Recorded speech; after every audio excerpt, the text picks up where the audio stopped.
નમસ્કાર ખેડૂત મિત્રો, હું આપનો કૃષિ સાથી બિપિન માંગરોળિયા. અમારી યુટ્યુબ ચેનલ ખેતીની વાતમાં આપ સર્વે ખેડૂત મિત્રોનું સ્વાગત છે. ખેડૂત મિત્રો, અત્યારના સમયની અંદર અત્યારના સ્ટેજે જે આપણું ચોમાસું પાક પહોંચ્યો છે એ મગફળીનો હોય, કપાસનો હોય કે કોઈ પણ અન્ય પાક હોય, તો અત્યારે કેવા પ્રકારના ગ્રેડો એટલે કે પંપ દ્વારા આપણે કેવા પ્રકારનો સ્પ્રે ખાતર સ્વરૂપે આપવું જોઈએ એની વાત કરતા પહેલા ખેડૂત મિત્રો, આપણી યુટ્યુબ ચેનલ છે ખેતીની વાત. ખેડૂત મિત્રો, જે નવા ખેડૂત મિત્રો હોય એક આપણી ચેનલને સબસ્ક્રાઇબ કરી દેજો, આપણા વિડીયોને લાઈક આપી દેજો અને આ જે વિડીયો છે એમને અન્ય ગ્રુપોની અંદર અન્ય ખેડૂતોને પણ આ માહિતી મળતી રહે એવા હેતુસર શેર કરી દેજો, જેથી કરીને અન્ય ખેડૂત મિત્રોને પણ આ માહિતી મળતી રહે. ખેડૂત મિત્રો, આપણે આજના વિડીયોની અંદર આજની માહિતીની અંદર વાત કરવી છે કે કેવા પ્રકારના અત્યારે ગ્રેડો વાપરવાની જરૂર છે. વોટર સોલ્યુબલ ખાતરો કેવા પ્રકારના વાપરવા જોઈએ, કેવા પ્રવાહી સ્વરૂપમાં વાપરવા જોઈએ અને કયા સ્ટેજે કયો ગ્રેડ આપવાથી કેવા ફાયદા થાય છે, તો આપણે એની વાત કરવાની છે. ત્યારે સૌપ્રથમ આપણે વાત કરીએ કે જે હંમેશા હાલતી જે પ્રોડક્ટ છે અને જે ગ્રેડ છે એ છે 25-25-25.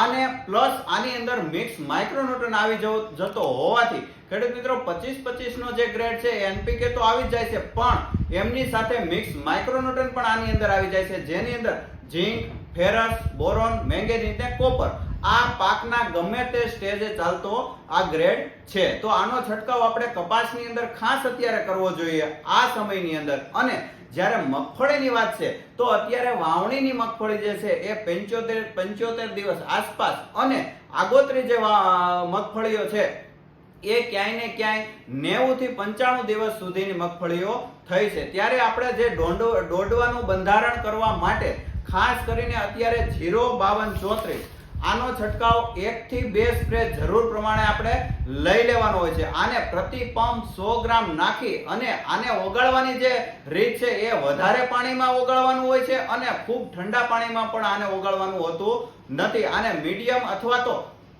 આછું ઉભરતું પાણી જે હોય છે એની અંદર આને મિક્સ કરી અને આને ઝાઝા પાણીની અંદર ઓગાળી અને આને જો આનો સ્પ્રે કરી દેવામાં આવે તો ખૂબ સારા પરિણામો મળતા હોય છે. પણ ખેડૂત મિત્રો, અત્યારે જે મગફળીની વાત જ્યારે આપણે કરીએ છીએ અને 05234 ની એટલે કે 52% જેની અંદર ફોસ્ફરસ આવે છે અને 34% જેની અંદર પોટાશ આવે છે, તો આની સાથે આપણે આમની સાથે જો મિક્સ માઇક્રોન્યુટ્રન એટલે કે 4 નંબરનો ગ્રેડનો જો આપણે જો આનો ઉપયોગ કરશું તો આપણને ખૂબ જ સારા વધારે પરિણામો મળતા હોય છે. એનું કારણ છે કે જે મિક્સ માઇક્રોન્યુટ્રનો છે એ વધારેમાં વધારે ખોરાકને વહન કરાવવાનું કામ કરતા હોવાથી આપણને ક્યાંય ને ક્યાંય આનો લાભ જે છે વધારે મળતો હોય છે. પણ ખેડૂત મિત્રો, જો ઓગળવાનો પ્રશ્ન હોય ઘણી બધી કંપનીઓની અંદર અને ઘણી બધી જગ્યાએ જો વોટર સોલ્યુબલ તરીકે ન વાપરવું અને પ્રવાહી સ્વરૂપમાં વાપરવું હોય તો એ છે આપણે 0-60-20. આની અંદર 60% ફોસ્ફરસ આવે છે અને 20% પ્રવાહી ફોર્મની અંદર પોટાશ આવે છે. તો આમની સાથે પણ આપણે મિક્સ માઇક્રોન્યુટ્રન રાખી અને આનો છંટકાવ પણ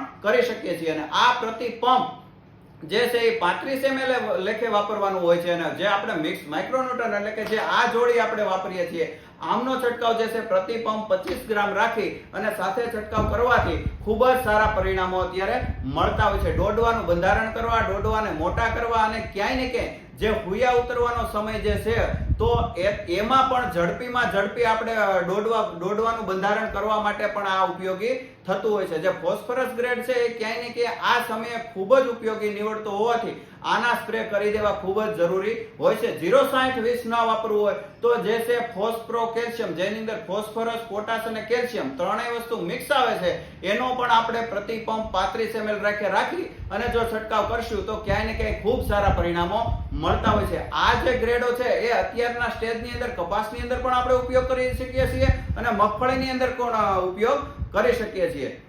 ખેડૂત મિત્રો, ત્યાર પછીની વાત છે કે અત્યારે ડોડવાનું બંધારણ થઈ ચૂક્યું છે ક્યાંય ને ક્યાંય અને એની અંદર દાગા પડવાનો જે પ્રશ્ન આવે છે તો એના માટે કેલ્શિયમ અને બોરોનનો ગ્રેડ આપવો પણ ખૂબ જરૂરી હોય છે. તો આને પ્રતિ પંપ 40 ml રાખી અને જો છંટકાવ કરશું તો ક્યાંય ને ક્યાંય જે પેલા દાગાનો પ્રશ્ન છે એની અંદર પણ આપણને સારામાં સારો ફાયદો મળી શકે છે. અને જ્યારે ડોડવાનું બંધારણ થતું હોય છે ત્યારે ક્યાંય ને ક્યાંય ખેડૂત મિત્રો આ જે છે કેલ્શિયમ અને બોરોનની જરૂર ઉણપ હોતી હોય છે ડોડવાની અંદર, તો આનો છંટકાવ કરવાથી ખૂબ જ સારા પરિણામો મળી શકે છે. ખેડૂત મિત્રો, ત્યાર પછીની વાત છે, જેણે આગોતરું આયોજન રૂપે જે મગફળીના કપાસ કરેલા છે ને ક્યાંય ને ક્યાંય કપાસની અંદર ઝીંડવાનું બંધારણ થઈ ગયું છે અને ક્યાંય ને ક્યાંય મગફળીની અંદર દોડવાનું બંધારણ થઈ ગયું છે અને એને ઉપાડવાનો જે મગફળીનો સમય છે એ 30 દિવસ કરતા ઓછો છે, તો છે 0050, જેની અંદર 50% પોટાશ આવે છે. 0050 આને જો આપણે